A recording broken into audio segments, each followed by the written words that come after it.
తాకట్లో ఉన్న మీ బంగారాన్ని విడిపించి ఆ రోజు ఆన్లైన్ రేటుకి కొంటాం. Sharma gold company. ఈ ఇన్సిడెంట్ జరిగిన దగ్గర నుంచి ఈ రోజు వరకు కూడా స్థానిక పోలీసు వారి నిర్లక్ష్యం కొట్టొచ్చినట్టు కనిపిస్తుంది. ఈ రోజున మేము ఎవరైతే సిట్ ఆఫీసర్ దేవకుమార్ గారిని మేము కలుసుకోవడం జరిగింది. ఆయన చాలా క్లియర్గా ఉన్నాడు. అన్నీ కూడా పకడ్బందీగా ఆయన ఏమేమి చేశారు, ఎక్కడెక్కడ టోల్ గేట్లు చూశారు, దాని వెనకాతల ఎంతమంది పనిచేస్తున్నారు, 40 మంది టీం పనిచేస్తున్నారని చాలా క్లారిటీతో వారు చెప్పడం జరిగింది. వారు చెప్పిన దాని మీద మేము పూర్తిగా సంతృప్తి వ్యక్తం చేస్తున్నాం. కానీ ఈ 2 రోజుల పాటు అక్కడ లోకల్ పోలీసు వారు చేసింది మాత్రం చాలా తీవ్ర నిరుత్సాహానికి గురి చేసిందండి మాకు. ఎందుకంటే అది ఇన్సిడెంట్ జరిగిందని తెలిసింది, ఓ డెడ్ బాడీ ఉందని కనుక్కున్నారు. అక్కడికి వెళ్ళేటప్పటికి పోనీ ఓకే ఆయన ఎవరో తెలియదు కాబట్టి అది యాక్సిడెంట్ అనుకుని బాడీని అక్కడి నుంచి తరలించారు పోలీసు వారు అని మేమే అనుకున్నాం. పోలీసు వారి యాంగిల్లో కూడా మేమే ఆలోచించేస్తున్నాం. మిమ్మల్ని మేము ఇప్పటిదాకా విమర్శించలేదు. కానీ ఆయన వన్స్ మీరు పోస్ట్ మార్టంలో పెట్టిన తర్వాత జనం వందల మంది వేల మంది తరలి వస్తున్నప్పుడు అందరూ అనుమానం వ్యక్తం చేస్తున్నప్పుడు ఎందుకు ఆ క్రైమ్ సీన్ని మీరు ప్రొటెక్ట్ చేయలేదు? ఎందుకు ఆ క్రైమ్ సీన్ దగ్గర ఒకవేళ ఇదేమన్నా హత్య అయి ఉండొచ్చేమో అనే అనుమానం అక్కడ స్థానిక పోలీసుకి ఎందుకు కలగలేదు? కలకపోతే పోయింది. నేను మధ్యాహ్నం వెళ్ళాను అక్కడికి. సాయంత్రం 6-7 గంటల దాకా లోకల్ సీఏ గారు రాలేదు.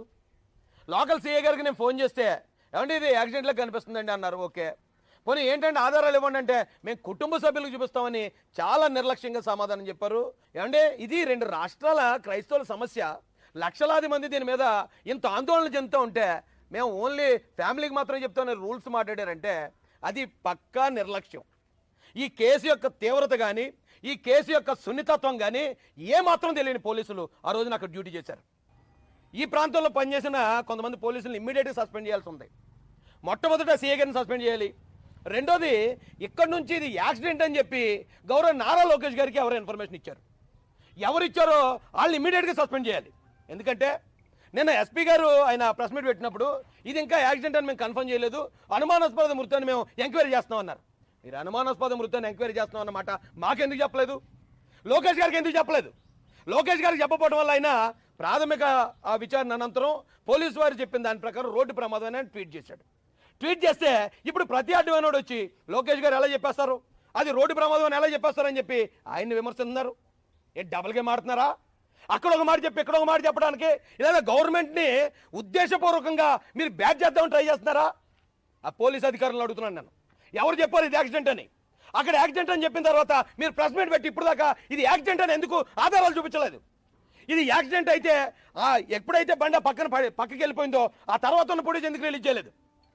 మీరు యాక్సిడెంట్ అయితే క్లియర్గా రిలీజ్ చేయండి. లేదు ఇది హత్య అని మీకు అనుమానం ఉందా, హత్యను ప్రకటించి అంత సీక్రెట్గా చేయండి. మీరు హత్య అని చెప్తే మేము అవన్నీ రిలీజ్ చేయమని అడగం, ఎందుకంటే మీకు కొన్ని రూల్స్ ఉంటాయి. మీరు యాక్సిడెంట్ అని చెప్పినప్పుడు అది రిలీజ్ చేయకుండా దాచుకుని ఏం చేద్దామని ఇది కావాలని ఇంటెన్షనల్గా ఈ గవర్నమెంట్ని మమ్మల్ని బ్యాట్ చేయాలని ప్రయత్నిస్తున్నారు. నేను ఇది ఒక పాస్టర్ గారు అని చెప్పి వచ్చానండి. పాస్టర్ మీద నాకు గౌరవం. ఆయన ఎలా చనిపోయారంటే ఏమో వెనకాల ఏమన్నా కాన్స్పిరసీ ఉందేమో, లేదా నిజంగా యాక్సిడెంట్లో చనిపోయారేమో నాకు చెప్పడం అయితే యాక్సిడెంట్ అని చెప్పారు. కానీ అక్కడికి వచ్చి చూసిన తర్వాత అందరూ అనుమానాలకి తావిచ్చేలా ఉంది కదా పరిస్థితి. ఆ పరిస్థితులు అలా ఎందుకు వచ్చాయి, వీళ్ళ అనుమానాలు ఏమేమి వ్యక్తం చేస్తున్నారు, దానికి ఈ పార్టీకే క్లారిటీ ఇవ్వాలి కదా. అంటే దీన్ని ఇంకా ప్రతిపక్ష పార్టీలో లేకపోతే కేంద్రంలో ఉన్న పార్టీలో ఇవన్నీ వచ్చి ధర్నాలు రాస్తారోకలు చేసి ఈ మత గొడవలు జరిగేదాకా కళ్ళు అప్పగించి చూస్తారా? ఎవరైతే ఈ బాధ్యులు అధికారులు ఉన్నారో వీళ్ళందరినీ ఇమ్మీడియట్గా సస్పెండ్ చేయాల్సిందిగా తూర్పుగోదావరి జిల్లా ఎస్పీ గారిని మేము డిమాండ్ చేస్తున్నాం. వీళ్ళని అర్జెంట్గా సస్పెండ్ చేయండి. వీళ్ళు ఒకవేళ ఇప్పటిదాకా ఏదైతే సీఏ గారు కానీ ఈ తప్పుడు ఇన్ఫర్మేషన్ ఇచ్చిన వాళ్ళు కానీ ఎవరైతే ఉన్నారో వాళ్ళు ఈ ఎంక్వైరీలు ఉంటే ఖచ్చితంగా ఎంక్వైరీ తప్పుదో పడుతుంది. చంద్రబాబు నాయుడు గారికి ఏం పని, లోకేష్ గారికి ఏం పని, రాజేష్ మాసానికి ఏం పని దీన్ని తప్పుదారి పట్టించడానికి?